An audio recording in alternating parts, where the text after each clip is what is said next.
Carrier பொறுத்த வரைக்கும் எப்படிப்பட்ட கதை? ரொம்ப முக்கியமான படமாக இருக்கும், கமர்ஷியல் படமாக இருக்கும். நம்பி வந்து ஹிட்லர்ன்ற படத்தை வந்து 27th ரிலீஸ் ஆக போதும் தேட்டருக்கு வருவாங்க. வர்ற யாருமே டிசப்பாயிண்ட் ஆகாமல் கண்டிப்பாக திருப்பி போவாங்க. இது வந்து மூவியோட ப்ரமோஷனுக்கு நான் கேட்குறேன். ஸோ அவுட் ஆஃப் மூவி தான்.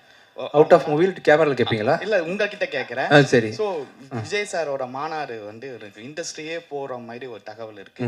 நீங்கள் விஜய் சார் கிட்ட மாநாடுக்கு வந்து போகக்கூடிய வாய்ப்புகள் இருக்கா? எனக்கு அவ்வளோ அரசியல் அறிவு கிடையாது. அரசியல் இல்லாம நான் விஜய் சார் மாநாடுனா அரசியல் தான். விஜய் சார் கூப்பிட்டாங்களா? விஜய் சார் உங்களை கூப்பிட்டாங்களா? போகிறதுக்கு வாய்ப்புகள் இருக்கா? ஃப்ரெண்டு தானேப்பா, வாய்ப்புகள் இருக்கு. விஷால் கூப்பிட்டாலும் போவேன். இல்ல விஷால் சார் ஆரியா மாநாடு வச்சாலும் போவேன். இல்ல நீங்க கூப்பிடுறீங்களா மாநாட்டுக்கு வர்றேன். விஜய் சார் ரியா we have any plan to மாநாடு? கிங்ஸ்லி கூப்பிட்டாலும் போவேன். விடுங்கப்பா, விடுங்க சார். நீங்க ஃபர்ஸ்ட் மாநாடுனா என்னன்னு ரியாக்கு எக்ஸ்பிளைன் பண்ணனும் இல்லையா? என்னப்பா?